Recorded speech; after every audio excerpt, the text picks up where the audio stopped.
il y avait beaucoup de protestants qui se sont mariés, qui ont passé contrat notaire pour vivre ensemble, mais aussi qui ont passé contrat pour vivre soit avec un veuf ou une veuve dont ils n'étaient pas sûrs de la mort du conjoint, et avec des gens qui étaient leurs cousins au degré interdit par l'Église.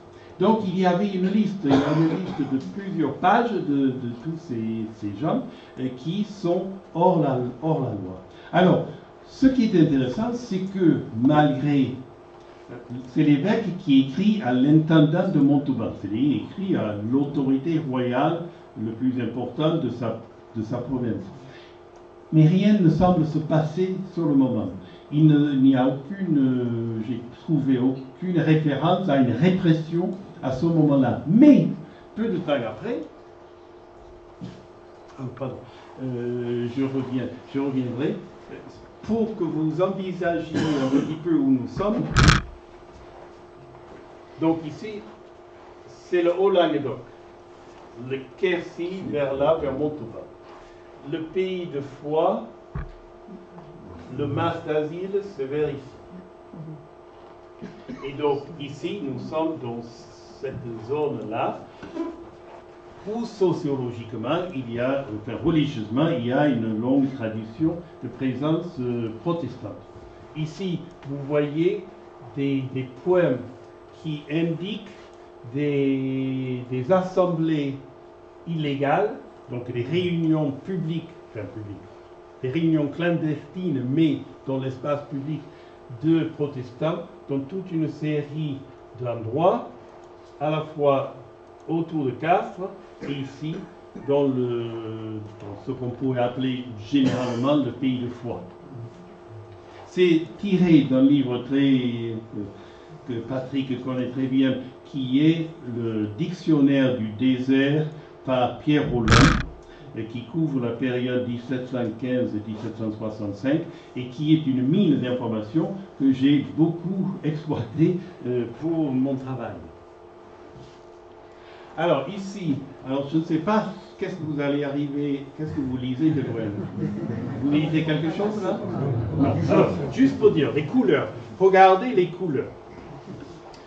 Là, on est 1715, là, on est 1765.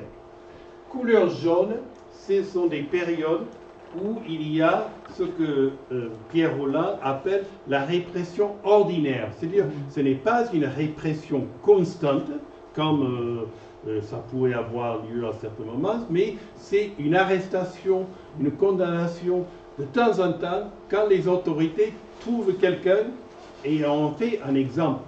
On l'utilise pour un peu faire peur aux autres.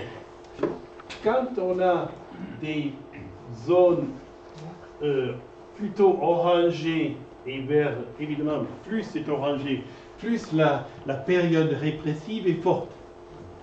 Donc on voit que sur cette période, il n'y a pas un nombre d'années où la répression est constante. C'est ponctuel, sporadique, sauf à quelques moments clés. Et quand c'est vert, les feux sont verts, les protestants sont relativement libres de leurs actions. Okay? C'est plutôt la dernière partie de notre période. Ici, vous avez des colonnes qui sont intéressantes parce que, toujours dans l'ordre chronologique du haut 1715 vers 1765, nous avons les condamnations par les autorités languedociennes de protestants pour des questions religieuses. Ici, ce sont des amendes qui sont prononcées contre des communautés protestantes pour avoir tenu une assemblée, même si on n'a arrêté personne. L'intendant pouvait dire, on a entendu dire, donc, une amende collective que tous les protestants devaient payer. Et là, la période la plus intense, c'est entre 1743 et 1750, avec l'intendant Lenel de Languedoc. Ici, c'est les condamnations aux galères. Alors, 25 dans les premières parties, Ici, 13, 19, 21, 23. Donc, il y a quand même un nombre non négligeable de personnes qui ont été condamnées aux galères. Si on prend toute la population de Languedoc, c'est pas beaucoup. Si on prend la communauté protestante, ça commence à avoir une densité plus importante. Et on peut penser que dans toutes les communautés protestantes de la région, il y a eu au moins 1, 2, 3 condamnations à différents moments aux galères, ou ici, à la Tour de Constance, galère pour les hommes, Tour de Constance pour les femmes, donc là, l'enfermement avec la période où il y a Marie Durand, etc. Et ici, la dernière colonne, ce sont des peines de mort prononcées entre 1715. Donc il y en a un au début, 5, 3, 2, 3, 4. Donc, je dirais que c'est une répartition un peu aléatoire. Je reviendrai un peu pourquoi. Alors, ça vous donne l'idée quand même que nous sommes dans une forme de répression un peu dispersée, sporadique, avec parfois des sortes de gros plans sur la communauté qui aboutit à des condamnations. Ici, nous avons une condamnation collective, prononcée en 1746 à la suite d'assemblées dans notre région, Castelnau de Brassac, diocèse de Castres, avec une amende collective que les protestants, les nouveaux convertis, doivent payer de 285 livres. Et la question de de l'apostasie ou du relapse est toujours à l'actualité. Dans l'actualité, là on est en 1748 à Réalmont, non à la Cône, pardon, je dis une petite. Laboureur à la Cône, donc là où nous avons dormi, Marie-Anne Cross, elle est condamnée, mais elle n'est pas là. C'est pour ça qu'on dit qu'elle est condamnée par contumace. Elle a réussi à s'évader, s'échapper, pour ne pas avoir la condamnation réelle. Mais donc, toujours, on a ces condamnations qui arrivent. Alors, ce qui est intéressant, vous avez vu 2 affiches qui montrent, c'est l'intendant du Languedoc qui condamne. Et dans le tableau, ici, nous avons l'intendant, les commandants militaires, l'intendant, commandant, l'intendant.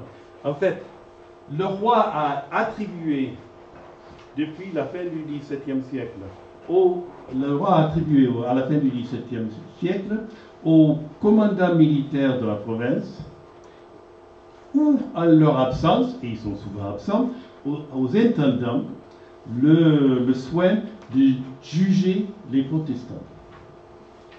Alors, les intendants avaient des attributions judiciaires plus larges que les protestants, ils ont jugé plein d'autres choses, mais c'est une justice qui a l'avantage, du point de vue des autorités royales, à avoir moins de recours. Ça allait plus vite. Le Parlement de Toulouse, comme notre justice actuelle, n'est pas l'institution la plus rapide au monde. Encore, il faisait pas mal. Il y avait beaucoup de magistrats à l'époque. Il faut imaginer qu'il y avait beaucoup de juges à Toulouse. Mais l'intendant, qui avait moins de juges, mais aussi moins d'affaires, jugeait beaucoup plus vite. Et il y avait un seul recours, c'était au Conseil du roi, et pas au Parlement. Et donc, oui. Il faut pas... C'était quelle année? Tout au long de notre période. D'accord. Okay? From the end of the 17th century up to the Revolution. Merci. Donc, je reviens.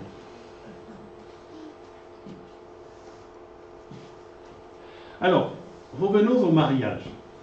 Vous êtes un nouveau converti. Vous voulez vous aimer. Vous voulez créer une union durable, avoir des enfants, et que vos enfants héritent. Comment faire? Soit vous passez sous les fourches caudines de l'Église et vous vous mariez, c'est ce qui se passe dans la très grande majorité des cas avant 1740. et un peu plus loin dans d'autres périodes, dans d'autres régions où il y avait moins de ministres.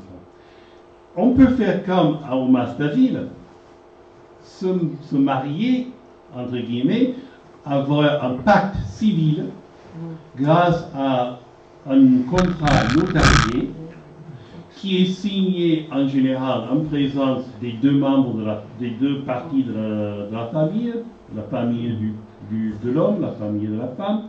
Il y a donc un contrat public, on vit ensemble, on a des enfants, etc. Quand quand ça ne marchait pas ou qu'on avait des résistances, on pouvait, selon les cas, les moments, les temps, trouver des curés sympas, des curés compatissants, qui mariaient des protestants sans regarder, et en pas demandant des preuves de leur catholicité, notamment d'assister à la messe pendant 6 mois, de faire la confession, etc., de prendre la communion, etc. Et donc, il y avait des curés qui étaient cool. D'autres étaient plus vénaux, et donc se faisaient payer. Et là, on a plein d'affaires de ce genre de choses partout en France, où il y a donc des curés qui organisent un petit trafic avec quelques protestants pour arrondir les fins de mois. Il y a même des gens qui inventent des curés pour faire des mariages, disons, bidons. Mais avec théoriquement un certificat écrit, et je vais vous en montrer un. Voilà. On pouvait, si on était riche, aller à l'étranger. Donc on a des affaires où des gens du Languedoc sont allés jusqu'à Genève se marier, revenir. Ou, de plus en plus, à partir des années 1730-1740, se marier au désert avec un ministre protestant. Mais comme on va voir, ça peut avoir des conséquences. Alors, on a parlé tout à l'heure des mariages civils au Mas Davil en 1799. Il y a un retour de bateau. On fait venir les soldats au Mas Davil à la demande des autorités et il y a une vague de mariages de nouveaux convertis. Pendant 2 mois, le curé marie, tous les jours il y a des mariages, parce que ce sont des gens qui n'avaient jamais, jusqu'à maintenant, accepté devant le curé, mais avec la présence des soldats dans la ville et dans les familles, ils se sont résolus à se marier.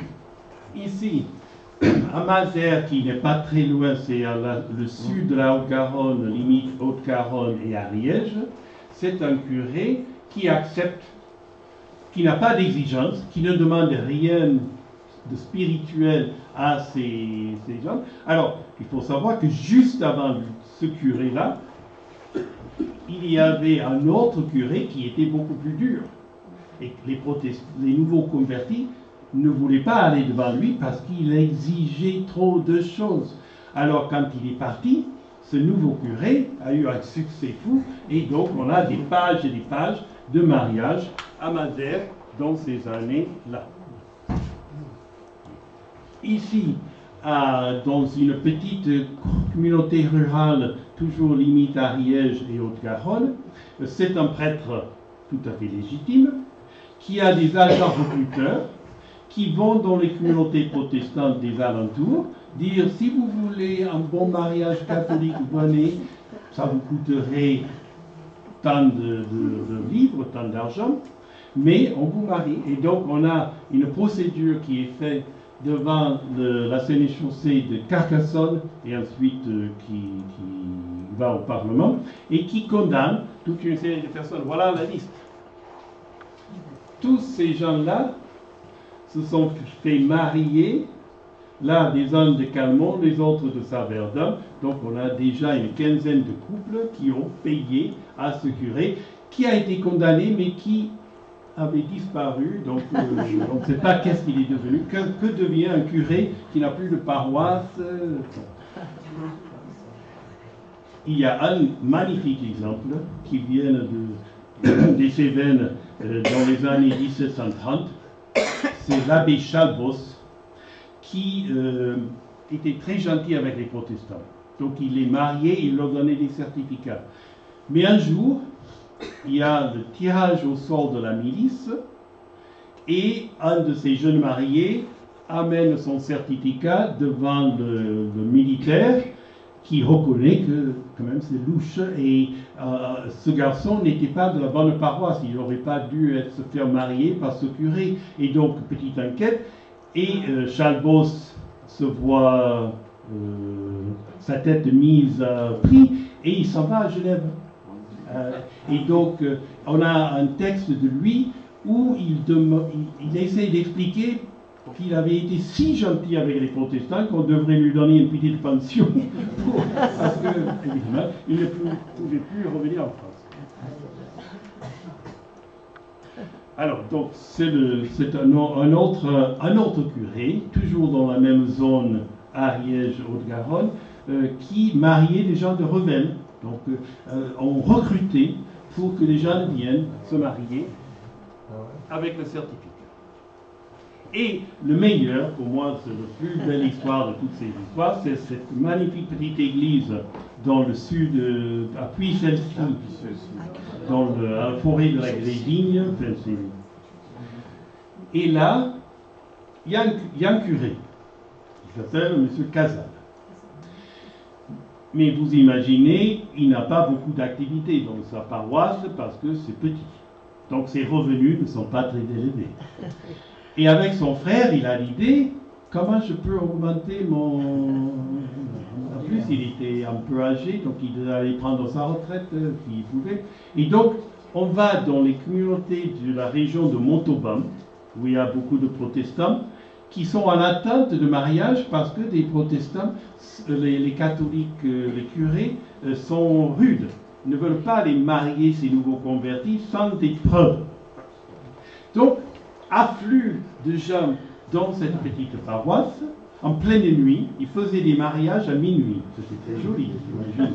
Le problème, c'est que ça a attiré un peu l'attention des voisins qui voyaient tous ces gens arriver, remplir les auberges en attendant le mariage du soir. Et le soir où il y avait peut-être une quarantaine de couples qui allaient être mariés, les paysans du coin ont envahi l'église, ils ont saisi le faux prêtre, ils ont saisi le protestant, et il y a eu un procès qui est fabuleux parce qu'il y a tous les témoignages de tous ces gens. Le curé, évidemment, disparaît, mais on le rattrape. Il est condamné, le curé, à mort. Il est condamné à mort. Sauf que l'évêque d'Albi le sauve et le met à l'abri quelque part. Le pauvre faux curé, lui qui était un pauvre bonhomme du village, lui il a été condamné aux galères, mais il était dans les prisons de la Sénéchaussée de Toulouse et il a essayé de s'évader. Il est passé avec un ou deux autres dans les latrines, les fosses de la Sénéchaussée où il n'a pas pu s'extirper, il est mort dans une situation que vous pouvez imaginer. Tout ça parce qu'il y avait cette demande de la part de protestants pour se marier. Alors voilà le certificat qu'il fournissait. Donc il avait embauché un gars pour faire des faux certificats. Le nom du curé était faux. Le nom de la paroisse était faux. Il n'y avait que les faux. Donc c'était assez bon. Mais ces certificats existent et sont dans les dossiers. Alors, le mariage au désert, là, il faut... Quelle heure est-il là? 10h03. Donc il faut que je finisse. Alors, donc, juste pour dire que les mariages protestants donc, commencent à émerger de façon plus régulière avec l'arrivée, donc l'éveil de l'Église avec Antoine Cour, Pierre Clotet, etc., etc., avec donc ici Alors, je vais passer. Ici, donc, on a un petit livre sur ce pasteur qui est un des premiers et qui vient jusque dans cette région de la Montagne Noire. Et en 1723, il y a une sorte de colloque dans la montagne de Lozère. Hein, tu vois comment c'est bien écrit. Et donc, ils veulent que les nouveaux convertis se marient avec les protestants. Ils ne veulent plus qu'ils aillent chez les catholiques, ils veulent que le mariage soit un marqueur. Et donc ça, c'est à partir de cette époque que l'on va dire ça. Chaque fois que les ministres tiennent une assemblée, il faut avoir aussi des mariages. Et donc on a, vous voyez les célèbres images d'assemblées dont il y en a eu partout autour. La multiplication du nombre de ministres et de proposants, donc de personnes qui pouvaient venir mobiliser, créer, avoir des assemblées et baptiser et marier des gens. Donc on a une multiplication. Donc mathématiquement, le nombre de mariages augmente. Alors, on a juste un exemple, toujours dans cette région limitrophe Haute-Garonne, avec 80 mariages bénis. Donc, il faut imaginer, c'était comme ces scènes en Corée avec ces pasteurs un peu... Mais là, c'était en plein air avec des gens venant de plusieurs communautés qui se marient. Alors, on a parfois des preuves indirectes de ces mariages. Parce que là, on a un baptême dans cette région et le curé dit que le couple qui amène son enfant à être baptisé sont fiancés. Ce qui est une façon polie de dire qu'ils vivent dans le péché. Et donc, pour lui, on a d'autres preuves de ces mariages au désert avec un certain nombre de procès. Ici, c'est la sénéchaussée de Pamiers. Et là aussi, on voit donc une quinzaine de couples qui sont condamnés, poursuivis pour des mariages non catholiques. Et ici, on a un autre cas où on a un couple, là on est en Gascogne, Montvezem, où il y a un couple qui abjure puis se marie. Alors, on peut penser qu'ils étaient déjà mariés. L'abjuration vient concrétiser la pression que l'Église et les autorités, parce que, faut dire, 1739, pourquoi? Parce qu'il y a un grand procès à Montvezem, est arrivé à Montvezem, qui était une communauté protestante à l'ouest de Toulouse. Le curé constate que la moitié de ses paroissiens sont des nouveaux convertis et ne se sont jamais mariés à l'église. Et donc, il y a un procès devant la justice royale du coin. Et il y a 40 couples qui sont poursuivis. Et donc, un certain nombre cèdent à la pression et se marient. Alors, le moment quand même le plus intense, enfin, là je vous donne ce que Pierre Rolland, et après moi, en dépouillant son livre, toutes les affaires concernant les mariages devant l'intendance et les commandants militaires pendant cette période. On voit, il y a un moment clé, 1750-1752. Qu'est-ce qui se passe?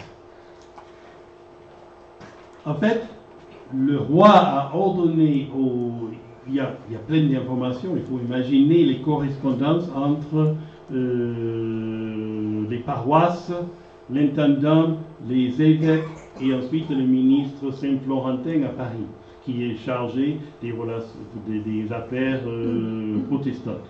Et donc, on a des assemblées, on a des mariages, on a des baptêmes. Et donc, on décide de taper un grand coup sur le Languedoc en 1750. Et le roi ordonne au commandant militaire ou à l'intendant de poursuivre les protestants qui ont marié leurs enfants, non, qui ont baptisé leurs enfants dans le désert ou qui se sont mariés au désert. Et donc là, c'est un de ces éléments qui est dénoncé. Ici, c'est la période, parce qu'en fait, il y a une répression courte dans le temps, c'est à peu près sur 2 années, et notamment sur 4 semestres. Il faut dire que l'intendant en 1750 s'appelle Le Nem. Il est mourant, il est très malade. Il signe sa dernière condamnation le jour de sa mort. Donc il était quand même un fonctionnaire quand même. Là, c'est le Molière des fonctionnaires, parce qu'encore mourant, il signe quelque chose pour condamner des fonctionnaires. Alors, les archives de l'Hérault sont extrêmement riches. Alors, la méthode très rapide. Il envoie à ses représentants dans les différentes parties de la province, faites-moi des listes. Et donc là, vous avez une liste ici à Graissac, qui est près dans le diocèse de Béziers, avec les gens qui ont baptisé leurs enfants ou qui se sont mariés au désert ou les deux.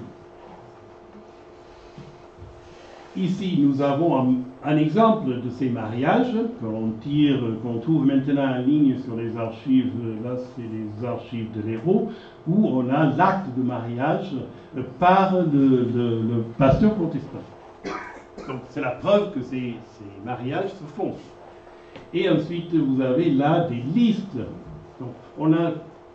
Alors, je ne prétends pas avoir tout trouvé, mais il y a au moins 7 ou 8 subdélégations où on a des listes de gens, non pas très loin dans le passé, mais au moins pendant 2 ou 3 ans avant 1750. Alors, je passe très vite. On accuse des gens de se marier, etc. Et j'ai pris cet exemple parce qu'on enferme le mari ou le couple au château de Ferrières, qui est ici. Et donc le château de Ferrières était un des lieux privilégiés, notamment pour toute la région Montalbanais et au Languedoc, où on enfermait les protestants. Notamment, le but n'est pas de les punir escalité, le but c'est de les faire chantage pour qu'ils abjurent et qu'ils se marient. Et qui baptise leurs enfants. Et là, à Saint-Amand-se-Valtare, là c'est le baptême, c'est très marrant parce que le curé dit qu'il baptise un enfant dont il n'a aucune preuve de l'existence de baptême fait, etc., qui cohabite criminellement sous prétexte d'un prétendu mariage fait à quelque assemblée nocturne et illicite. Pas du tout. Et donc des jugements. Ici, c'est réellement, pas très loin d'ici, un couple, Bernard Escalé et Elisabeth Caballès, religionnaires, qui sont condamnés à 1500 livres d'amende. Alors, c'est une somme énorme. C'est globalement 10 ans de salaire de petits paysans. Alors, en fait, on a, sur ces listes que j'ai montrées, en général, le subdélégué dit quels sont les moyens financiers du couple. Et donc, on a arrêté souvent des couples qui étaient du haut du panier, parce que, 1, ils pouvaient payer les frais de leur prison, 2, ils pouvaient éventuellement payer l'amende, et 3, les dépenses du procès. Donc, on voulait des gens solvables. Aussi, autre élément, c'est que la somme demandée est tellement exorbitante que les gens décident de se marier, ils disent ok, ils écrivent, on a des exemples de lettres qu'ils écrivent à l'intendant, s'il vous plaît, nous allons nous mettre en règle, nous allons aller devant le curé de notre paroisse qui va nous marier, donc, et l'amende baisse considérablement.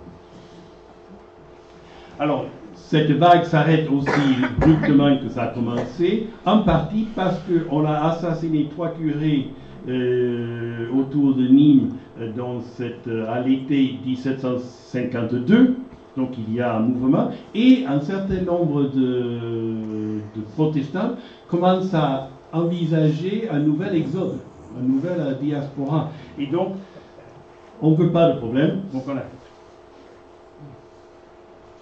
Alors, pour dire qu'après, les mariages se poursuivent. Et là, on a un bel exemple, c'est la fille de Pierre-Paul Sirven, donc je n'aurai pas le temps de vous parler, mais qui se marie au désert en 1760, alors que ses parents sont mariés catholiquement.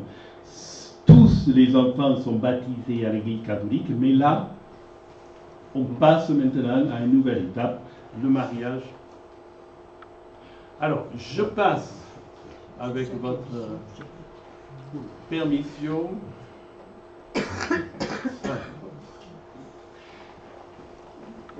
les grandes affaires. Vous connaissez tous l'affaire Calas, l'affaire Sirven. Si vous ne connaissez pas l'affaire Calas, vous pouvez lire là, vous saurez tout en 2 minutes. Mais plus intéressant, me semble-t-il, pour notre propos ici, c'est nous avons une législation qui fait que le mariage protestant est illégal, que les conjoints n'ont aucun droit et que les enfants sont des bâtards.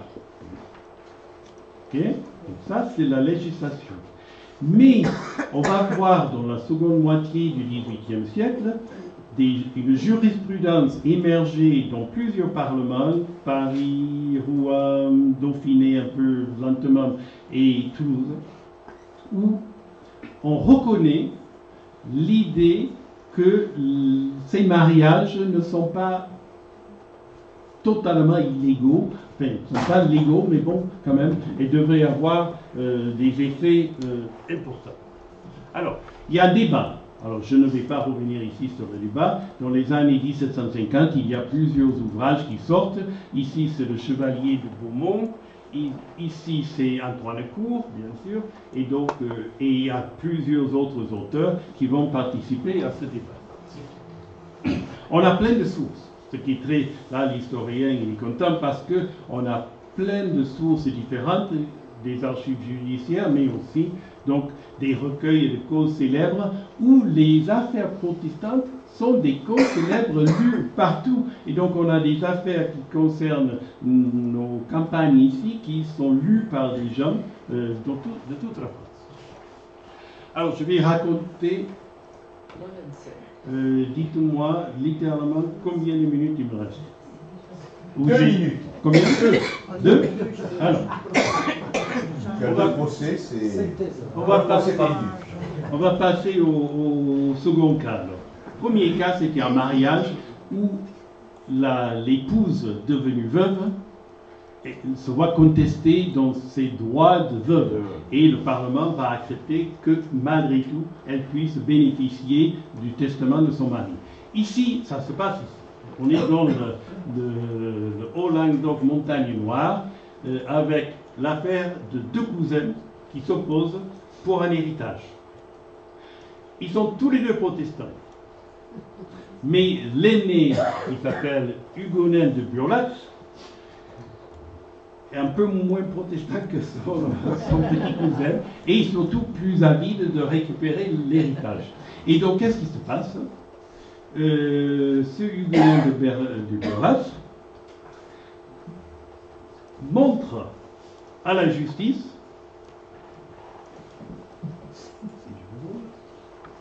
l'acte de mariage, le certificat de mariage de son adversaire, des parents de son adversaire, devant un pasteur protestant. Et donc, ça date de 1768. Bon, donc, c'est Vabre Sénégal. Alors là, théoriquement, la justice n'a pas à se poser la question. Ses parents se sont mariés devant un pasteur protestant. Donc, il est bâtard. Il n'a pas le droit d'hériter. Mais on est en 1783. Il y a déjà eu beaucoup de jurisprudence qui fait qu'on fait beaucoup de choses pour permettre aux protestants d'avoir un certain nombre de droits. Et l'avocat général du Parlement de Toulouse, là c'est les avocats qui argumentent sur l'état de... Qu'est-ce que c'est l'état légitime d'une personne et quels sont ses droits de filiation. Et il dit, attention, si vous commencez à mettre le nez dans ces affaires, vous allez vous trouver avec des familles totalement éclatées, etc. Et les intérêts de la société seront pas gardés. Il rappelle l'avocat général la grande doctrine de la possession d'État. C'est-à-dire que si vous avez toutes ces conditions, si ça montre que, en fait, vous vivez dans les faits ce que le droit exige. Hein? Donc, volontaire, libre, public, connu, approuvé, etc., etc. Et le jeune d'Escambous, c'est sa situation. En plus, l'avocat dit, c'est incroyable, l'avocat général du Parlement de Toulouse, qui n'est pas un radical, c'est un conservateur très bien, et il dit, Burlatz, il nous a emmené un papier qui émane d'un pasteur protestant. Mais les pasteurs protestants sont des proscrits. On ne peut pas accepter une preuve qui viendrait d'un proscrit. Donc la preuve n'a aucun intérêt. Disqualifié. Alors là, les jésuites n'étaient pas les seuls à fonctionner comme ça. Donc, et deuxièmement, il dit, qu'est-ce qui nous dit que les parents du jeune d'Escambous ne se sont pas mariés ultérieurement devant un catholique, devant un curé? Vous n'avez pas la preuve qui ne l'a pas fait et qui ne l'ont pas fait. Donc il faut présumer qu'ils ont eu cœur de justifier leur mariage et de protéger leur descendance. D'Escambous gagne l'affaire, Burlatz est jeté hors la cour, et c'est la dernière grande affaire à Toulouse. Alors, on finit avec Guy Targé et sa grande... Là, si vous voulez lire un ouvrage qui est en ligne sur cette question des mariages protestants, c'est Guy Targé, Consultation sur l'affaire de la dame marquise d'Angur, sur la question du mariage et de l'état des protestants. Il résume toute la législation et la jurisprudence. En fait, il écrit un peu avec la bénédiction de Malesherbes, qui est en train de préparer le roi pour l'édit de tolérance. On est en 1787. Et par hasard, le Parlement de Paris va accepter l'argumentation de Targé. Et dans la foulée, c'est l'édit qui n'est pas l'édit de tolérance, comme on dit souvent, c'est l'édit sur les mariages des non-catholiques. Des non-catholiques. Et qui donne donc le droit à un état civil. Alors là, on termine, c'est un peu long, mais je pense que là, la préambule de l'édit est intéressant, parce que globalement, il revient et dit ce que les parlements ont dit depuis 30 ans, que on ne peut pas convertir les protestants, on ne peut pas les forcer, c'est fini ça. Nous avons considéré que les protestants, ainsi dépouillés de toute existence légale, étaient placés dans l'alternative inévitable, ou profaner les sacrements, ou compromettre l'état des enfants. Et donc, il fallait trouver une solution. Cette solution, c'était l'édit de 1787. Merci.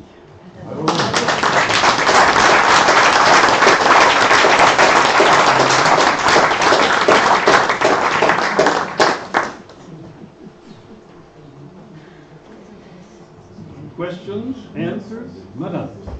S'il vous plaît, est-ce que vous pouvez nous dire où étaient conservées les traces des mariages au désert? Où étaient conservées les traces des mariages au désert? Ce sont des aspects précieux. Ah, bien sûr, il faut regarder maintenant. Nous avons quasiment tout l'état civil ancien en ligne sur les différentes archives départementales. Il faut aller creuser là-dedans. Selon des départements, on a des sections spéciales protestantes.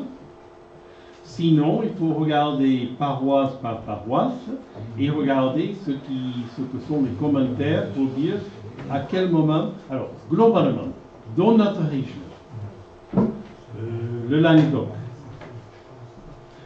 Bas-Languedoc, c'est à partir de 1744 qu'on peut avoir des registres protestants tenus par des prêtres, Les pasteurs. et plus en Haute-Garonne, je ne suis pas sûr qu'on est avant 1766. C'est échelonné selon des endroits. Alors, je ne sais pas qu'est-ce que tu as dans le Béarn par rapport à des registres protestants. À partir de quelle date 1755. Voilà. 1755 dans le Béarn. Donc c'est très variable. Mais comme j'ai essayé de montrer dans certaines de mes diapositives, on a des preuves indirectes. On a des gens qui sont mariés parce que, quand soit parce qu'il y a les mariages catholiques qui sont postérieurs et qui régularisent une situation qui était illégale, et vous avez des baptêmes où on dit que les parents ne sont pas mariés. Et que quand vous avez ça peut être, je dirais, un couple vraiment illégitime, mais quand vous en avez 2, 3, 4, 5, 6, 7, et parfois quand le curé donne des commentaires sur ses enfants ou sur leurs parents, ça vous donne quand même la piste qu'il y a quelque chose qui se passe en dessous du niveau de notre visibilité archivistique. Donc il faut regarder. Et ensuite, comme j'ai dit, de temps en temps, vous avez des procès, comme devant la Sénéchaussée de Pamiers, devant à Mauvezen dans le Gers, etc., où émerge cette partie invisible de l'iceberg et qui tout d'un coup devient visible, parce que tout d'un coup on a 40 couples, donc ça veut dire 80 personnes, avec leur, y compris à Mauvezen, c'est passionnant parce que on les interroge. Et donc, pourquoi vous n'êtes pas mariés? Bon, ils expliquent pourquoi ils ne se sont pas mariés, etc. Oui. Cette non-reconnaissance donc d'actes d'état civil pour les protestants a évidemment dû entraîner une instabilité économique, notamment auprès des artisans des grandes entreprises. Comment l'État a réagi au début, l'État royal, afin de lutter contre cette instabilité et faciliter les successions et le développement économique? Je pense que ce n'était pas trop son... Alors, je pense qu'il faut garder, évidemment, l'archive est souvent une exception. C'est-à-dire, nous voyons les petits grains de sable dans des successions quand il y a là ou l'autre des collatéraux qui contestent. Mais quand il n'y a pas de contestation, si personne ne conteste, il n'y a pas de procès, et donc la succession peut se dérouler, je dirais, normalement.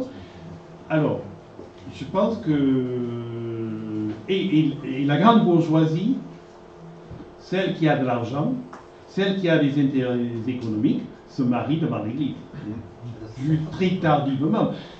La Baumel, le philosophe qui est très pas voltairien, il s'est très impliqué dans l'affaire Calas. En pleine affaire Calas, la Baumel se marie catholiquement avec une autre protestante parce qu'ils ont trop de choses à cacher. S'ils se marient autrement, c'est trop compliqué. Et donc, je dirais que le mariage des non-catholiques reste majoritairement dans l'Église, sauf... Alors, ça serait intéressant de regarder dans des communautés où on a d'importants groupes avec tous les niveaux de la société, pour voir quand les bourgeois, quand les artisans les mieux placés commencent à se marier devant le ministre et non pas devant l'Église. Ça serait intéressant à regarder vraiment minutieusement, dans la micro-histoire. Quelqu'un d'autre avait une... Oui. Vous devez peut-être aussi avoir des affaires, des enlèvements, des enfants qui étaient placés dans les prisons pour être rééduqués. Oui, mais vous avez raison, sur les enfants enlevés des parents protestants, il y en a une flopée, Et là, dans notre région, ça n'a pas été suffisamment étudié. Il y a Alain Jaublem pour la région plus au nord de la France qui a travaillé.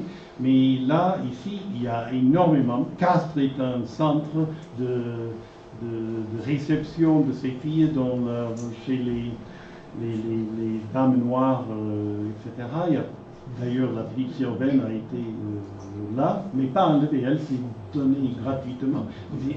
D'autres ont été enfermés. On a là les archives de l'intendance sont très riches. Il faudrait là les exploiter plus systématiquement sur ces affaires. Jacques a mérité un café. Oui, Nous également.